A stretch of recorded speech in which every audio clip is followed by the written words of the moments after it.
बिस्मिल्लाहिर्रहमानिर्रहीम। इय्याका नअबुदु व इय्याका नस्तईन। मेरे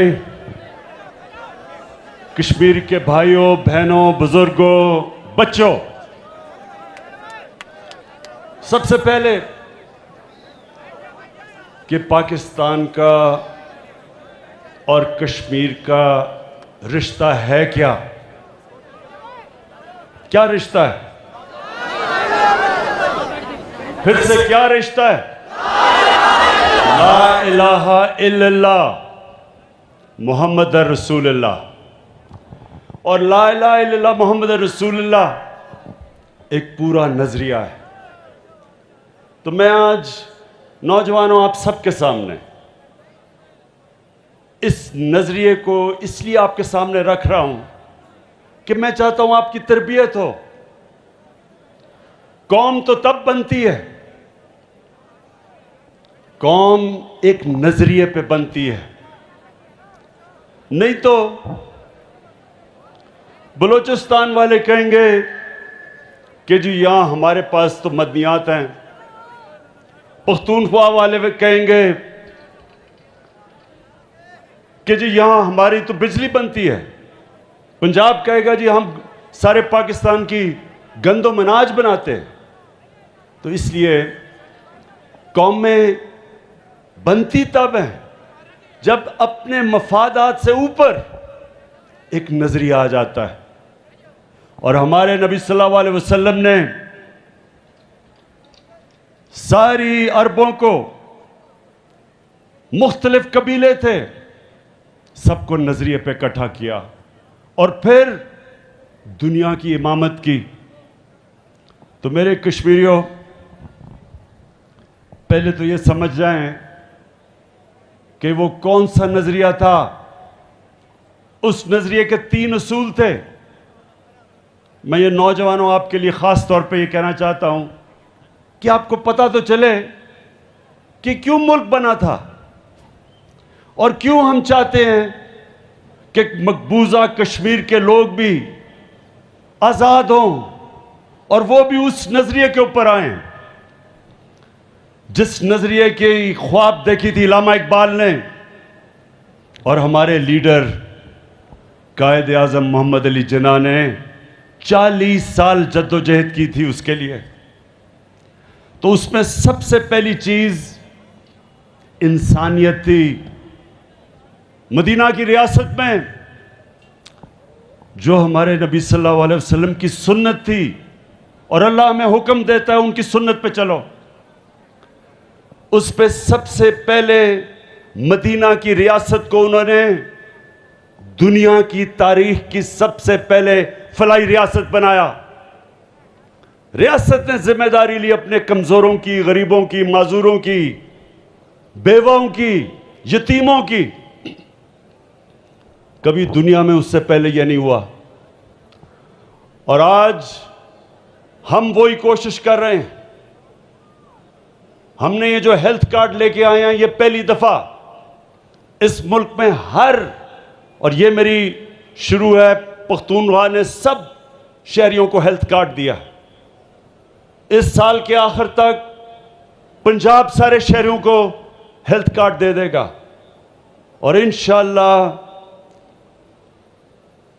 ये आप बेफिक्र हो जाएं कि साल के आखिर तक सारे आजाद कश्मीर के लोगों को हम हेल्थ इंश्योरेंस देंगे। ये हेल्थ इंश्योरेंस एक गरीब खानदान की सबसे बड़ी नेमत है। एक गरीब घराने में कोई बीमार होता है,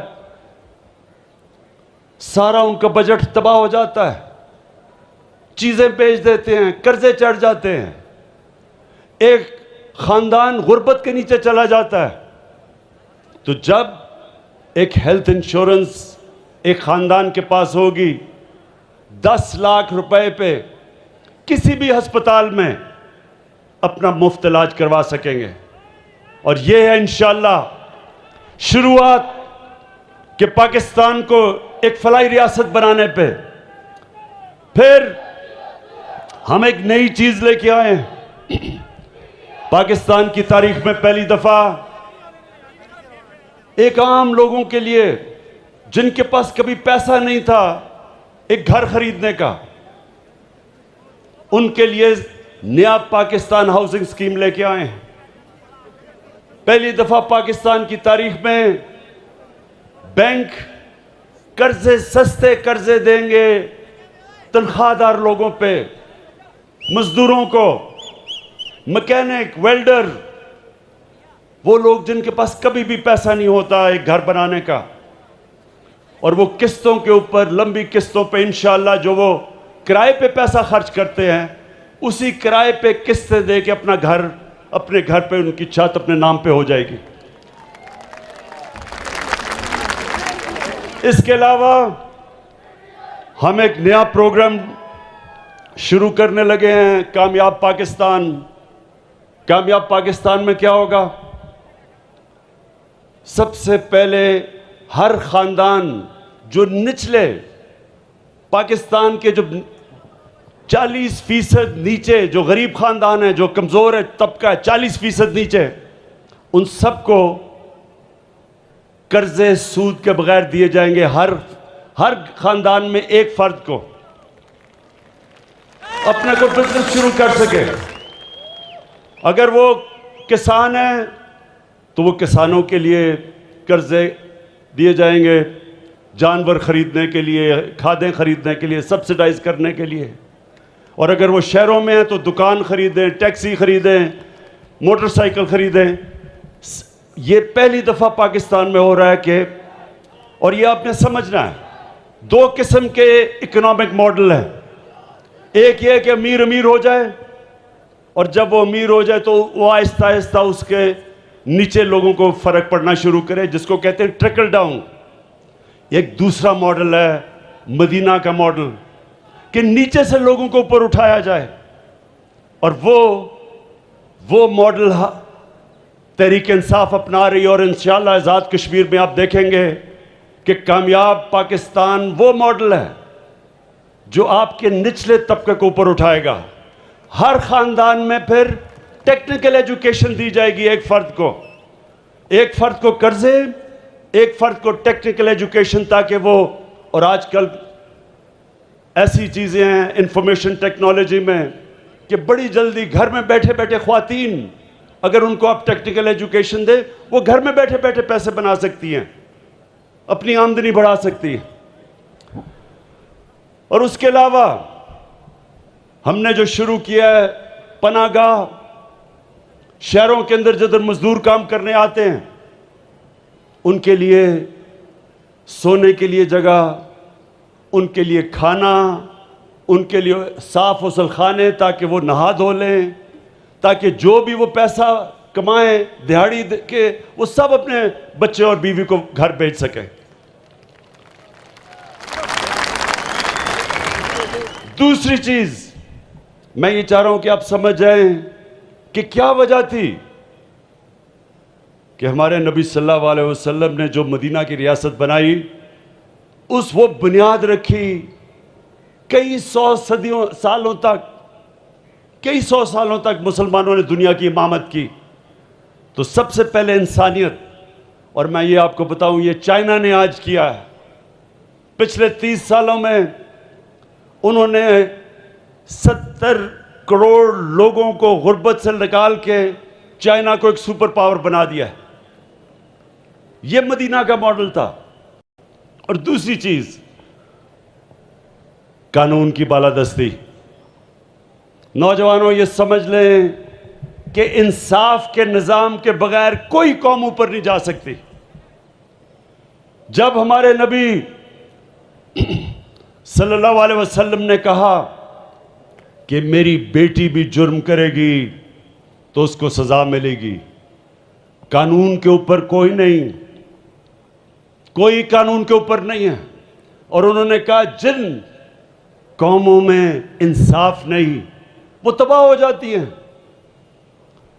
हजरत अली रज़ियल्लाहु ताला ने कहा कि कुफर का निज़ाम चल जाएगा लेकिन जुल्म का निज़ाम नहीं चल सकता। तो जब तक एक मुल्क में, एक कौम में इंसाफ नहीं होता वो कभी तरक्की नहीं कर सकती। तो ये जो आज आप तमाशा देख रहे हैं, सारे बड़े बड़े डाकू कभी कह रहे हैं आज हुकूमत गिराएंगे, कल गिराएंगे, ये सिर्फ एक चीज मांग रहे हैं। ये चाह रहे हैं कि इमरान खान इनको एनआरओ दे दे, इनके गुनाह माफ कर दे, इनके करप्शन माफ कर दे।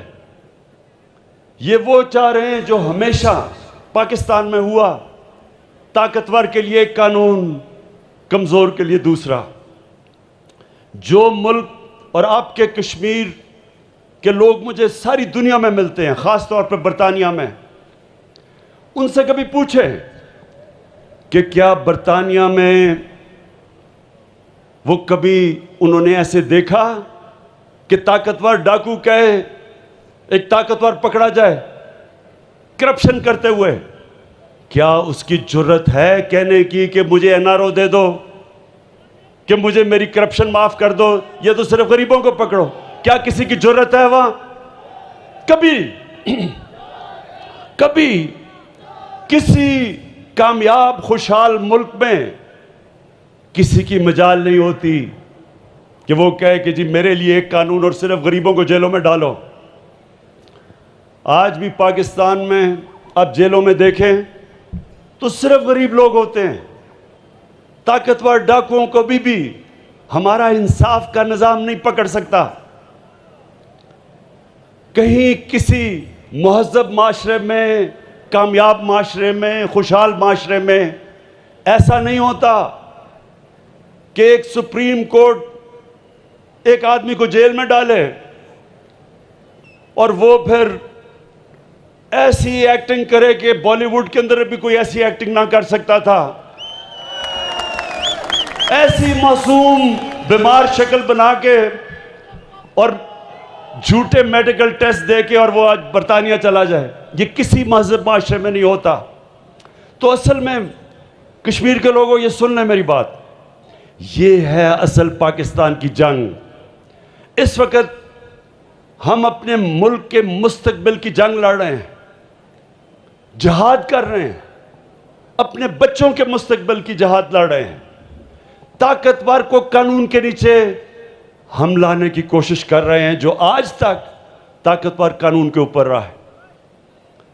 जो मुल्क, जिस मुल्क के अंदर इंसाफ का निजाम है, कानून की बालादस्ती है, वो खुशहाल है। जिस मुल्क में नाइंसाफी है, कानून नहीं, ताकतवर के लिए कानून, कमजोर के लिए दूसरा, वहां गुर्बत है।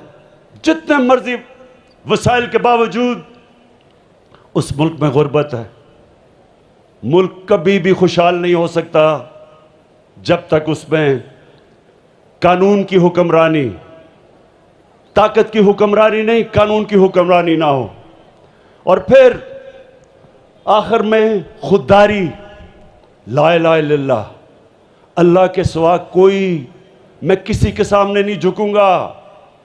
ये जब आप कलमा पढ़ते हैं तो सबसे पहले आप कहते हैं कि अल्लाह तेरे सिवा मैं किसी के सामने नहीं झुकूंगा।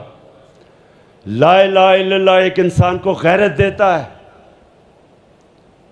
ला इलाहा इल्लल्लाह एक छोटे इंसान को बड़ा इंसान बना देता है, एक कमजोर कौम को अजीम कौम बना देते हैं।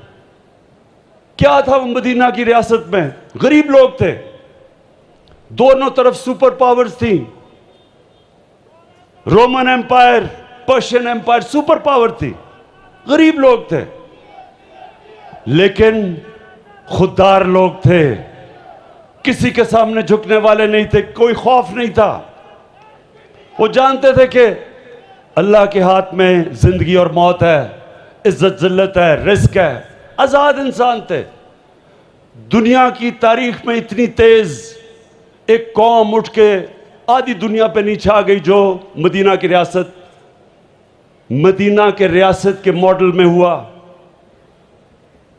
और यही पाकिस्तान में हमने करना है। बदकिस्मती से अब तक हम लोगों के सामने हाथ फैलाते फिरे हैं, कभी किसी से एड तो कभी किसी से कर्जे। कभी हमने अपने पैर पे खड़ा होना नहीं कोशिश नहीं की। कोई मुल्क से बाहर सरबराह जाता है, सारे इंतजार कर रहे होते कि जी कितनी कर्जे लेके आएगा या कितनी इमदाद लेके आएगा। कोई मुल्क इस तरह हाथ फैला के अजीम कौम नहीं बन सकता। तो मेरे कश्मीरियों, ये इंशाल्लाह अब ये जो पाकिस्तान बनने जा रहा है, इंशाल्लाह ये किसी के सामने हाथ तो फैलाना दूर की बात है, ये लोगों को इंशाल्लाह गरीब मुल्कों को इमदाद दिया करेगा। कश्मीर के लोगों, मैं आज मकबूजा कश्मीर के जो अजीम लोग हैं उनको आज मैं ख़ास पैगाम देना चाहता हूं। सिर्फ पाकिस्तानी कौम ही नहीं आपकी तरफ देख रही, सिर्फ हम ही नहीं आपके ऊपर फख्र करते। जिस तरह आपने जुल्म के सामने आप खड़े हुए हैं, जिस तरह आपने खुददारी दिखाई, जिस तरह आपकी बुरहान वानी जैसे नौजवान जिन्होंने अपने जानों की कुर्बानियां दी हैं,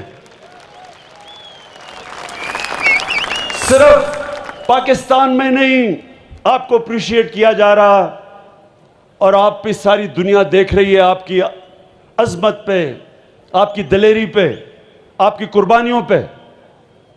सारी मुसलमान दुनिया आपकी तरफ देख रही है और आपके लिए दुआएं कर रही है कि अल्लाह इनको इसी तरह सब्र और ताकत दे, इसी तरह इनको जज्बा दे खड़ा होने का और जुल्म के सामने खड़ा होने का।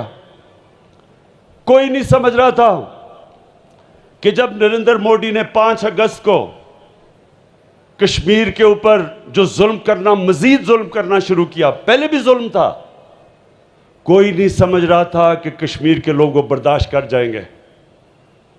दुनिया समझ रही थी वो घुटने टेक देंगे, लेकिन कश्मीरियों का वो जज्बा और जो उनके अंदर ईमान है, वो नहीं समझते थे कि इस तरह का मजबूत पुख्ता ईमान वाले लोग हैं वो। तो हम आज सब आपको सलाम कर रहे हैं कश्मीर के, मकबूजा कश्मीर के लोगों। इंशाअल्लाह जो कुरान में अल्लाह का वादा है ईमान वाले लोगों के लिए कि हर मुश्किल के बाद मैं आसानियां पैदा करता हूं। इंशाअल्लाह अच्छा वक्त आपके सामने आ रहा है। हम पाकिस्तान में आपके लिए दुआएं तो करते हैं, मैं आपको ये कहता हूं कि इंशाअल्लाह सारी दुनिया में आपका सफीर बनकर निकलूंगा, आपकी आवाज उठाऊंगा और उठाता जाऊंगा। ये जो बीजेपी और बीजेपी का आरएसएस, जो आरएसएस का नजरिया है, जो सिर्फ कश्मीरियों के ऊपर जुल्म नहीं कर रहा, हिंदुस्तान में जो मुसलमान हैं, जो क्रिश्चियंस हैं, जो सिख हैं, जो उनकी शेड्यूल्ड कास्ट हैं, इन सब के ऊपर ये आरएसएस का नजरिया इन सब को खौफ दिला रहा है, खतरा है उनको बराबर के शहरी नहीं ये समझते, बल्कि ये आरएसएस का नजरिया सबसे ज्यादा खतरा हिंदुस्तान को है उससे। हम हर फोरम पे इनके लिए खड़े होंगे और मैं इंशाल्लाह हर फोरम पे इनकी आवाज़ बुलंद करूंगा। मैं आपको आखिर में ये 2 चीज़ें कहना चाहता हूं कि अपने ज़हन में डाल लें कि जिस पार्टी के लीडर का पैसा, उसकी जायदाद, उसकी बिजनेस पाकिस्तान में नहीं है, वो कभी आपके लिए स्टैंड नहीं ले सकता।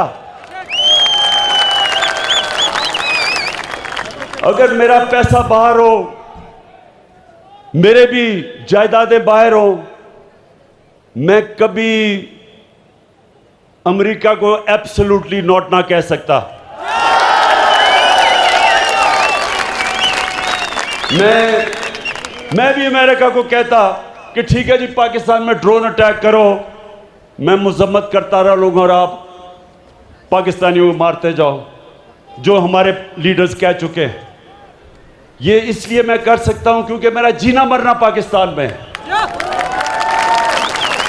इसलिए कश्मीर के लोगों के ज़हन में डाल लेना कि पहले तो वो आपका कभी लीडर हो ही नहीं सकता जिनकी जायदादें और बिजनेस और पैसा और बैंक बैलेंस मुल्क से बाहर पड़े हो, और दूसरा कि जो कश्मीर के नौजवान हैं और ख़ास तौर पर मकबूजा कश्मीर के नौजवान जिस दिलेरी से आज जुल्म का मुकाबला कर रहे हैं, वो कभी एक डरपोक, एक बुज़दिल, एक करप्ट, एक झूठे आदमी को लीडर नहीं तस्लीम कर सकते। मैं आज अपने सारे कैंडिडेट्स के नाम पढ़ना चाहता हूं।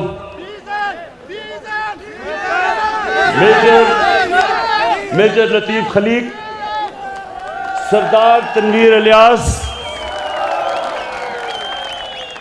सरदार मीर अकबर,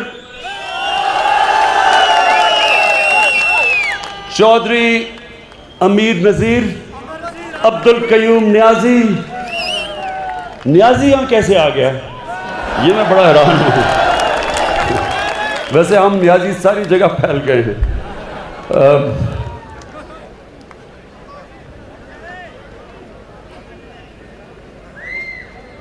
खताब आजम खान, नैयर अयूब खान और मिसेस शाहिदा, सरदार मोहम्मद हुसैन, फ़हीम अख्तर, ये सारे हमारे कैंडिडेट्स हैं।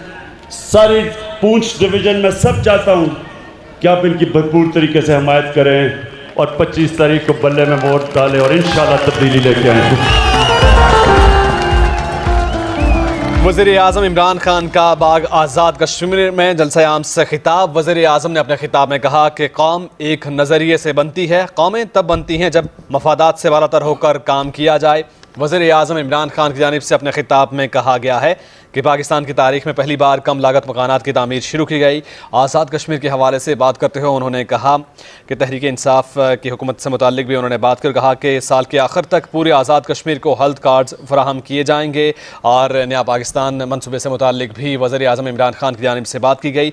और वज़ीर आज़म ने कहा कि कश्मीरियों का सफ़ीर बनकर आवाज़ बुलंद करता रहूँगा। वज़ीर आज़म इमरान खान बाग आज़ाद कश्मीर में मौजूद, जहाँ अब से कुछ देर पहले जलसा आम से खिताब कर रहे थे।